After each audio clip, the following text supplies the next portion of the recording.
करेंगे। उन्होंने आश्वासन के लिए कहा है, ये रिटर्न में दे देते तो दिक्कत ही क्या है। और बहुत सारी चीज़ें हैं इसके अंदर, आप कॉन्ट्रैक्ट फार्मिंग को ले लीजिए, आप बहुत सारे जितने भी आपने चीज़ें बनाई है इसमें, आप ये मुझे बताइए ना फ़ायदा कहाँ है।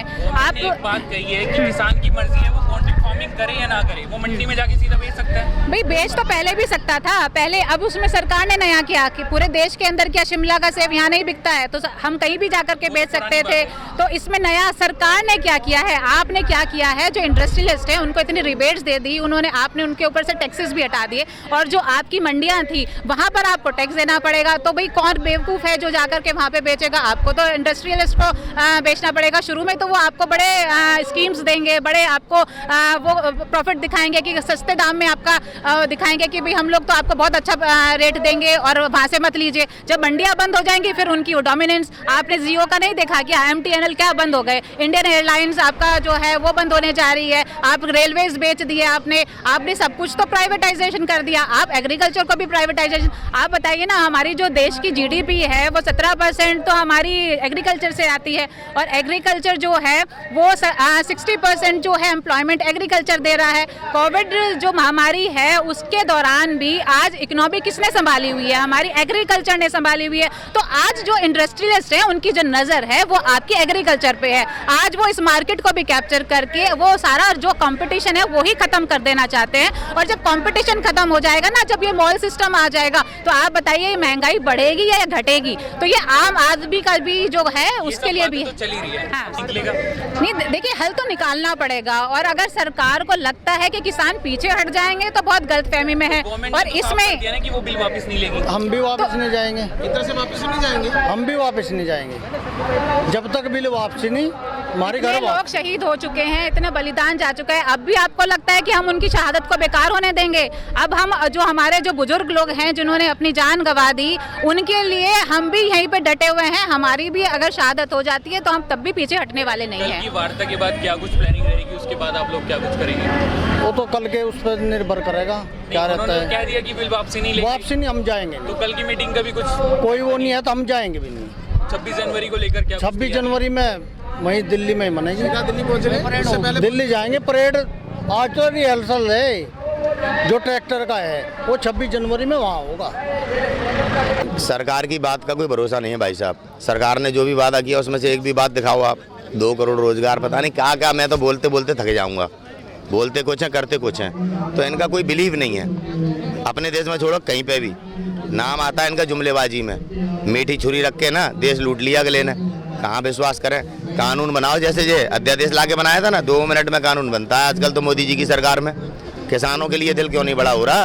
अंबानी अडानी के लिए तो अध्यादेश बना दिया, पता भी नहीं लगा देश को। वो तो जब पता लगा जब हमारे सामने रख दी रिपोर्ट इनने। रिलायंस ने तो रिपोर्ट में कह दिया ना कि हमारी कॉन्ट्रैक्ट फार्मिंग से कोई लेना देना। अब ये क्यों आया? यही तो चोर की दाढ़ी में तिनका है। जब इसका कोई लेना देना नहीं, बड़ी अम्मा बन क्यों ना रिलायंस वाला? तो जब किसानों के लिए बेले बीच में क्यों आ गया? जो चोर चौकीदारी चोर है ना, इसका प्रमाण है कि रिलायंस से आ गया। ऐसे क्या जरूरत है? किसानों की और सरकार की बात है, रिलायंस क्यों आया बीच में? What is this matter? समझने की बात है, बेवकूफ बना रहे हैं देश को। क्या जरूरत है? आप बताइए, रिलायंस की क्या जरूरत है? टाटा क्यों नहीं आ रहा?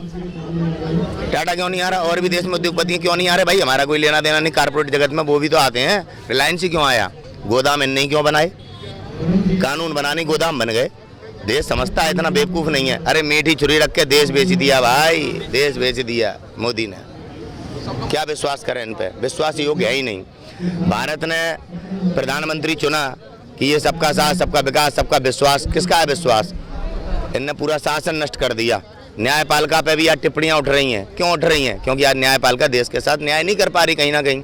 कभी कुणाल कामरा, कभी प्रशांत भूषण जी, जिन लोगों ने न्यायपालिका के अस्तित्व को बचाने के लिए अपना जीवन पूरा लगा दिया हो, आज उन लोगों पे 1 रुपये का जुर्माना किया जाता है?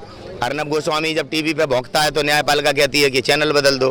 कोई देश का नौजवान अगर सोशल मीडिया पे कुछ कहता है तो आप जेल में डाल देते हैं। अर्नब गोस्वामी को आप बेल देते हैं, बाकी के और पत्रकार जेल में हैं। ये वजह है जो आज देश आज यहाँ पे एकजुट हुआ है। सबका साथ, सबका विकास का नाम पे देश बर्बाद कर दिया नरेंद्र मोदी जी ने। हमारा देश कर्जे में डूबा हुआ है, कर्जे में। 18 घंटे 24 घंटे काम करते हैं, कहाँ है रिजल्ट? नौजवान बेरोजगार घूम रहा है। किसान आज अपने अधिकारों के लिए दिल्ली के चारों ओर खड़ा हुआ है। महिलाएं किन परिस्थितियों में हैं? दलित और कमजोरों की बेटियों को डीएम और एसएसपी जला देते हैं। कहाँ है भाई, कहाँ है सबका साथ, सबका विकास, सबका विश्वास? तबल की जमात के नाम पर मुसलमानों को किस तरह से परेशान किया गया। उनसे सब्जी मत लो, उनकी दुकानों पे जाओ मत, उनके बच्चों को भूखा मार दो ना सीधे तौर पे। ये लोकतांत्रिक देश है, इस देश के लिए सभी समुदाय के लोगों ने बलिदान दिया है, और जो आज सत्ता में बैठे हैं ये वो लोग हैं जिनके कारण बलिदान देने पड़े, लोगों को देने पड़े। आज़ादी के वक्त भी हमारे देश के खिलाफ थे, जे आज़ादी के खिलाफ थे। महात्मा गांधी जी की नहीं बुराई करी है, यही बुराई है, पूरे जो देश हैं सब महात्मा गांधी को पूजते हैं। कल की वार्ता को लेकर आपका कोई भरोसा नहीं इन पे। तो कल की वार्ता, अरे धमकाते हैं, पीयूष गोयल ने धमकाया वार्ता के नाम पे। हमें तो समझ में नहीं आ रहा वार्ता करके करना क्या चाहते हैं जी। बिल बनाने में तो समय नहीं लगा, वार्ता कितनी हो गई बताओ आप। कैसे विश्वास करें हम? 8 वार्ताएं लगती हैं क्या किसी समस्या को उसमें ठीक करने में? आप देखो वार्ता के नाम पर कभी कोई धमका रहा है, कभी कोई धमका रहा है, कहीं तोड़ने ओड़ने का प्रयास किया जा रहा है, किसी को खरीदा जा रहा है, पुलिस के माध्यम से किसानों को रोका जा रहा है, उनके घर पे किस प्रकार के नोटिस भेजे जा रहे हैं। ये लोकतंत्र की हत्या कर रहे हैं। आप कहते हैं इन पर विश्वास करो।